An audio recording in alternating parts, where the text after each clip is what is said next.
morning. Thank you for staying tuned to Citizen TV on this 18th day of November 2024. In studio, I have the Deputy Speaker of the National Assembly, Gladys Bose. Good morning. Senator Dan Manzo, Senator of Makueni County. Good morning. Good morning. And Mheshimiwa Gadono Mushomba, Member of Parliament, Githunguri Constituency. Good morning. Good morning. It's good to see you again, all of you, and I hope you had a restful weekend. Somehow. Okay, we'll talk about that because it has also been a very active weekend in the political circles. We've been hearing from the clergy as well as from the political class. There has been a few things that have been said, but just quickly on the papers, Matiang'i taps Botswana polls experts is a story that is on the front page of the Daily Nation. Former CS has committed a retainer fee of 32 million shillings in deal with Canadian firm. That appears to be the main story of the Daily Nation. Then more Kenyans have sunk into poverty. Report shows they are talking about 20.16 million at the number of Kenyans that in 2022 slipped into poverty. And the overall conditions of poverty in 2022, according to the KNBS report, and they say that's an increment. On the Standard, Gachagua, is life better now that I'm impeached? Former Deputy President Rigathi Gachagua yesterday wondered aloud why Kenyans are facing the same problems he was being blamed for, even as President William Ruto said he will ensure his broad-based government thrives. But also there's a major story there, chronic wastage in schools as 200,000 students drop out. They're looking at the data when a class sits KCPE, that is in class 8, versus when they write their KCSE examination, how many have fallen off along the way. And the data shows the past 3 cohorts of students have lost 568,000 learners in the transition, despite the government continuously saying there is 100% transition or a desire to get to that. But those are the papers. So this morning, I want us to start by looking at what has transpired over the past few days. Let's start by listening to the bishops when they said that the people were losing trust in the government. We have made clear statements many times in the recent past with very little response from the government. Despite the calmness we are experiencing, there is a lot of anxiety, and most people are losing trust in the government. And of course, on that particular day, there were several statements from the Ministries of Health, Education, but also the National Police Service setting the record straight or seeking to set the record straight. But also the following day, the president was at Shangaza College for a graduation ceremony. This is what he said. And even as we engage in public discourse on matters that are important to the people of Kenya, we must be careful to be factual, lest we become victims of the things we accuse others of doing.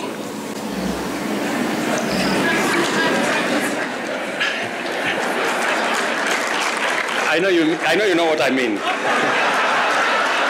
And I want to ask all of us, leaders, the clergy, Kenyans, to work together towards a nation that we can all be proud of. Mkitukosoe kama mmeuliza ukweli ya ile maneno mnatukosoa.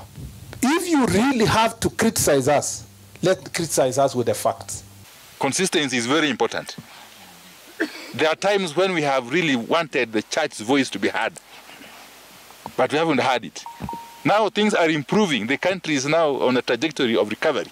And yet the church is painting a very gloomy picture. Serikali ya Kenya Kwanza ndio ya kwanza ambao imeajiri zaidi ya walimu 56,000. Na hivi majuzi uliona wale 46,000 wameweza kuajiliwa ambao wanafanya kazi katika JSS. All right, a lot of reactions of many of those in government saying that the church was not being factual. That has changed a little bit. The tone has changed a little bit, but we'll get to that later on. I don't know, Senator Manzo, let me begin with you. Why are we seeing this, and what do you think is the truth? Because at the start, there were accusations that the church is not being factual. You know, the bishops and the church leaders are in touch with the Kenyans one-on-one daily. A lot of people who don't get help anywhere go to the church leaders during the day, between the week, to seek help. And are able to share their life experiences with the church leaders. A lot of children have not gone to school, eventually end up being helped out by the clergy. Families without food. The clergy also move around. They can see the roads. They can see the water and sanitary situation in crowded slums in the country.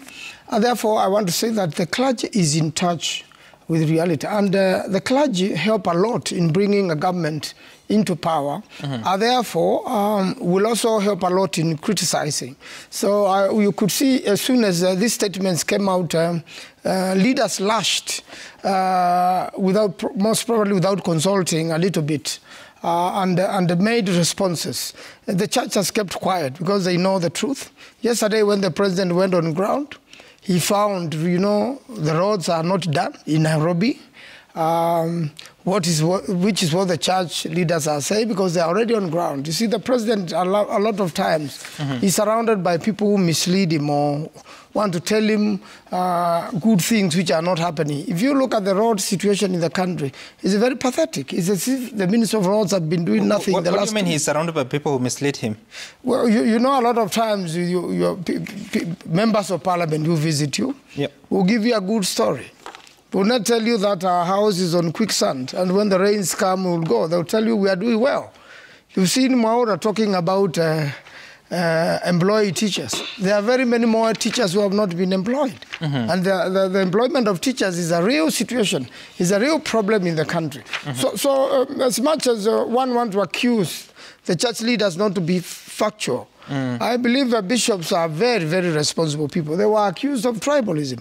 The truth is they gave the image, the face of the country. And therefore, some of the people who reacted, I think, did not think about it. The truth is going to come out as time goes. I really want to say that the way the church was attacked by politicians, eventually they'll have to apologize to the church. There are so many things which are not right. They talked about IBC. There's no IBC in the country. Kenyans want to register as voters. They have not that opportunity because there's no IBC. There are many members of parliament who are out, either through election petitions or death. Those places have not been replaced. MCS, those people need a leader. There is a CDF, there is representation. That is not happening. One after one issue which the bishops talked about, each one of them is factual, is truthful, and therefore the church has to the government has to apologize to the church and serve the people, work for the people. All right, Senator. Yes. I'll get back to you. Mheshimiwa Mushomba, what do you make of this exchange of what has been going on? Thank you, my brother, and I'm happy that I'm here this morning. The Bible says, and today is Monday, yesterday was Sunday, and I think I saw Mheshimiwa Manzo in church. Yesterday I was also in church. And the Bible says in the book of 1 Timothy 5, verses 1, that do not rebuke the elders. Rather, if they are going off key or they are going out of the way, try and appeal to them, but do not rebuke. That's what the Bible says. In the book of Numbers 12, verses 8 to 9, says that you should not speak against God's servants, because the wrath of speaking against God's servants might be a whip to you. It's not my voice, that is the Bible's voice. My voice. The church interacts with the people more oftenly than any other person in this country.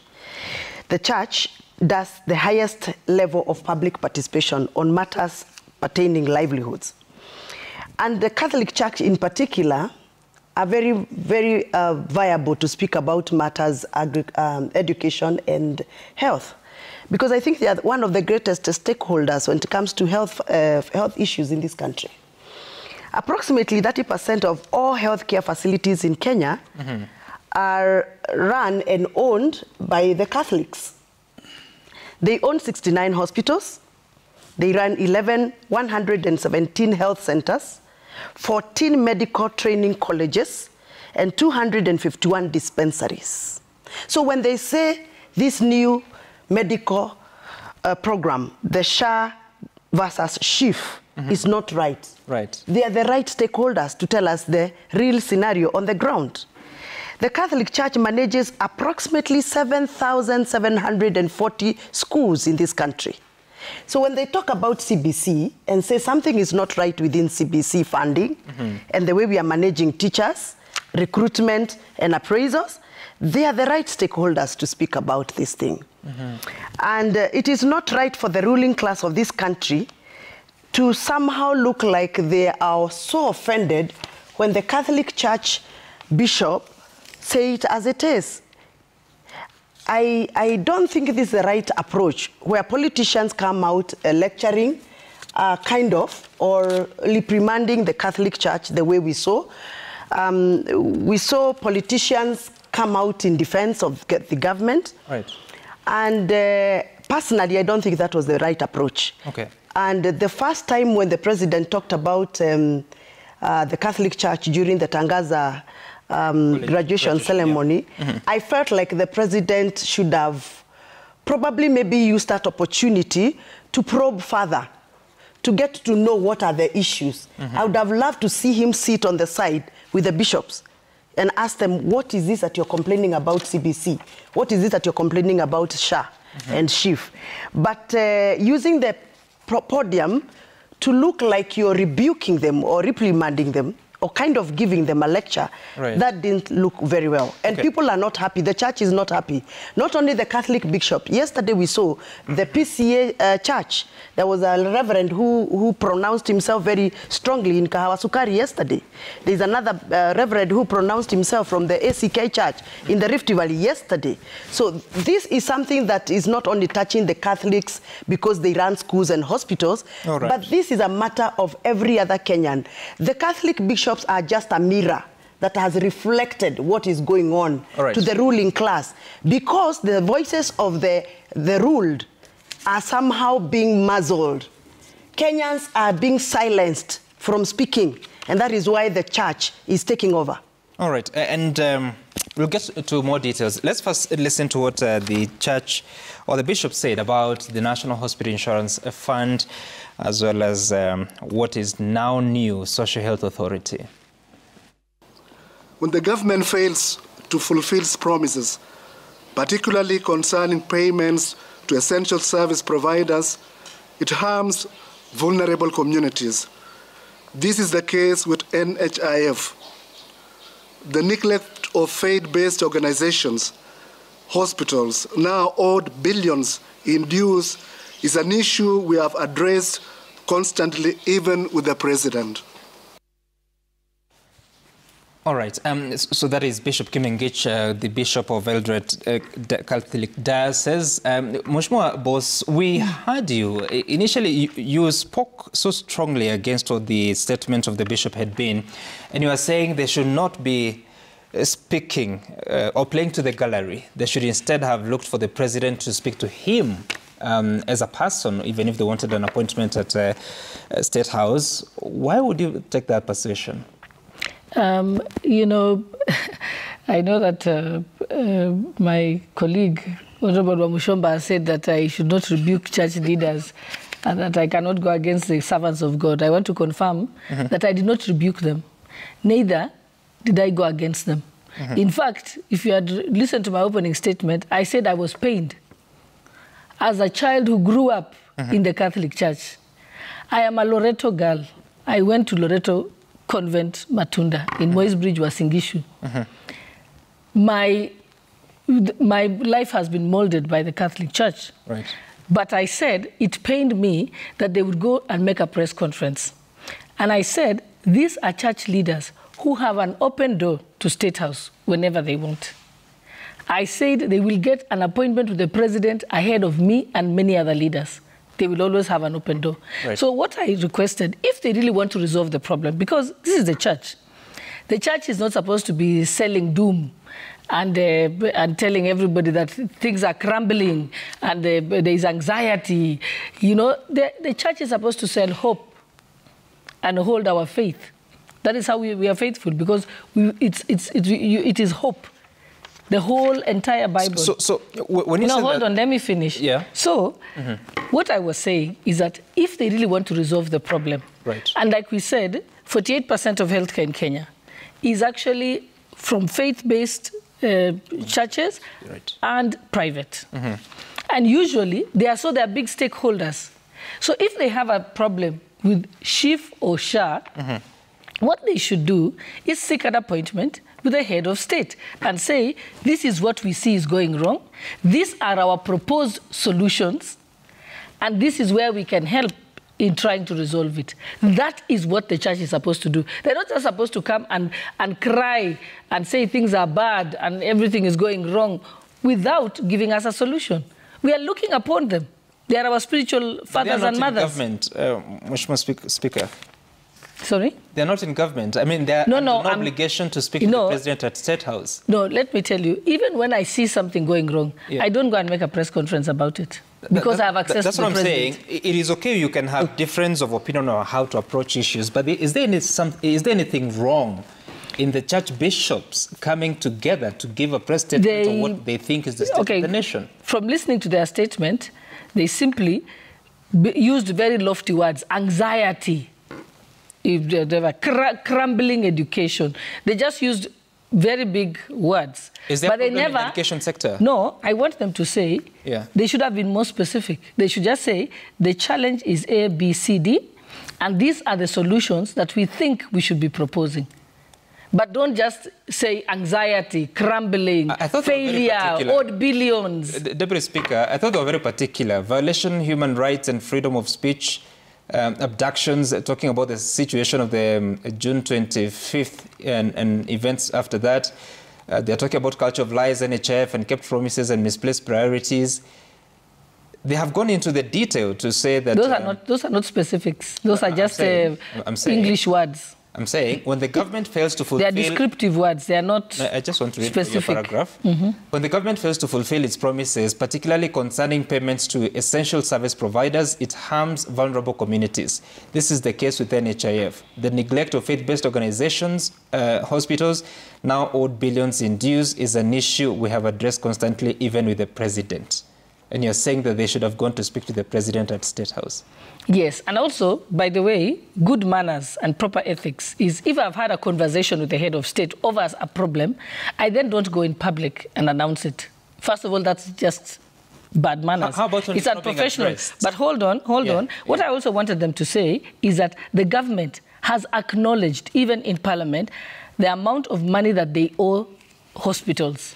Not just, it's faith-based hospitals, private hospitals, even public hospitals. They have acknowledged, I think it's about 3 billion shillings or something like that. That is what, I'm not sure about the amount, but I know that that amount was said. It was declared in Parliament, and it was agreed that the payments would be made in installments. And as we speak, the health minister confirmed that I think they've paid 1.3 billion. So what they should be saying is, yes, we have challenges with payments. We've discussed this with the president. We are happy that they've actually at least paid some amount of it. And we hope that they will continue to pay the balance. Say that. That is more factual. But they never acknowledge that any payment has been made. You know, we will... That's what I'm saying. If you're truthful, acknowledge that something has been done. And then say... But this is the shortfall. You know, the interesting bit is that you're saying they should have gone to speak to the president. They are saying they have spoken to him and there has been no solution. Okay, let's assume that they don't want to speak to the president anymore because they're not getting any solutions. Then I'm saying then they should have been factual and confirmed that we raised the issue of non-payment. The total amount is this. And so far, so much has been paid. And we are still requesting for the balance to be paid. That is factual. Are they owed money? The hospitals owned by faith-based organizations, are they owed money as of now by NHIF? Money is owed to hospitals up to an amount that was declared by the Ministry of Health. And even at the end of NHIF term, they confirmed how much was owed. And it was agreed that it would be paid.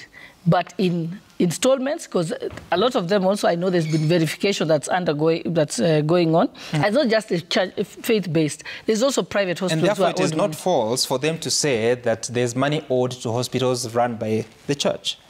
No, they must say there is money owed to the hospitals owned by the church and other private hospitals, yes.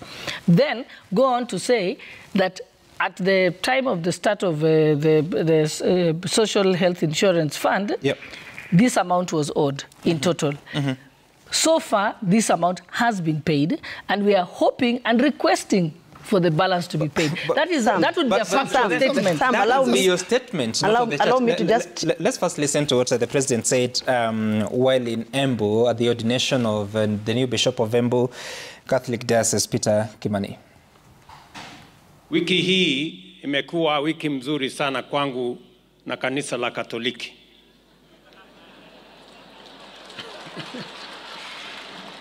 Kwa sababu leo mimi niko Embu kwa sherehe hii ya muhimu sana ya askofu wetu wa Embu. Jana nilikuwa katika graduation ya Tangaza University ambayo inasimamiwa na kanisa letu la Katoliki. Na juzi nilipata salamu kutoka maaskofu wetu ya barua. So mimi nafikiri ndio nikamilishe kesho, nafikiri nitatafuta mahali ya kwenda ibada ya Jumapili katika kanisa Katoliki ndio iwe complete. Hii wiki ikae mzuri. And indeed he kept his promise. Now, allow me. I just wanted to chip in. It's 1 minute to 7 o'clock. Let me, excuse me, let me take a short break. When I come back, we continue with this part. So please keep your notes. We will continue with what has transpired over the past few days and just where is the truth, or its truth according to who, after the break.